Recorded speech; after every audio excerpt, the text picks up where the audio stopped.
இப்போ இந்த சம் பாருங்க, simplify x square minus 25 divided by x plus 3 divided by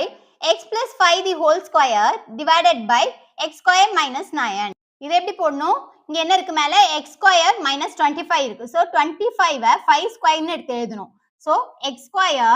minus 5 square. 5 square என்ன 25. So 25 நான் 5 square னு எடுத்து எழுதிக்கிறேன். இங்க கீழ என்ன இருக்கு x plus 3. So x plus 3. இங்க என்ன சிம்பிள் இருக்கு டிவைடட் பை இருக்கு சோ டிவைடட் பைய மல்டிப்ளை சிம்பிளா மாத்தணும் சோ மல்டிப்ளை சிம்பிளா மாத்துனா என்ன ஆகும்னா இந்த வேல்யூ மேல வரும் மேல இருக்க வேல்யூ கீழ வரும் சோ கீழ என்ன இருக்கு x square minus 9 so x square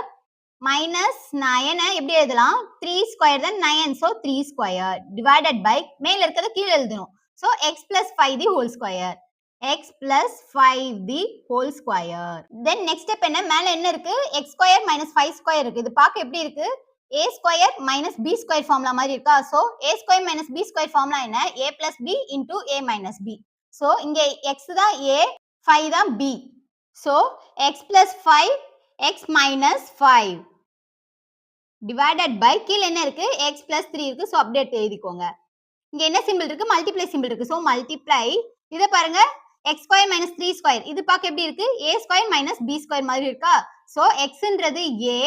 3 ன்றது b so a square minus b square formula என்ன a plus b a minus b இந்த formula substitute பண்ண என்ன வரும் x plus 3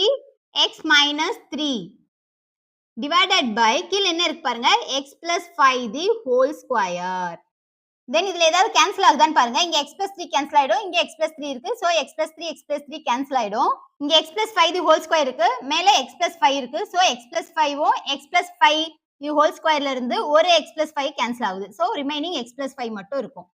இப்போ மீதி என்ன இருக்கோ அப்படியே எடுத்து எழுதிக்கோங்க மேல என்ன இருக்கு பாருங்க x minus 5 இங்க என்ன இருக்கு x minus 3 so x minus 3 divided by கீழ என்ன இருக்கு பாருங்க x plus 5 மட்டும் இருக்கு so x plus 5 இதுதான் இந்த சம்மோட answer option B is the correct answer இந்த வீடியோல போட்ட சம்ஸ்ல உங்களுக்கு புரியும்னு நினைக்கிறேன் புரிஞ்சிருந்தா லைக் பண்ணுங்க and உங்க ஃப்ரெண்ட்ஸ்க்கு ஷேர் பண்ணுங்க இதே மாதிரி கவர்மெண்ட் எக்ஸாம்ல கேட்கக்கூடிய क्वेश्चंसலாம் நீங்க பார்க்கணும்னா என்னோட சேனலை சப்ஸ்கிரைப் பண்ணி வச்சுக்கோங்க அப்படியே கூட இருக்கிற பெல் ஐகானை கிளிக் பண்ணி வச்சுக்கோங்க அப்போதான் நான் போற வீடியோஸ்லாம் உங்களுக்கு நோட்டிஃபிகேஷன்ல காட்டும். Thank you friends.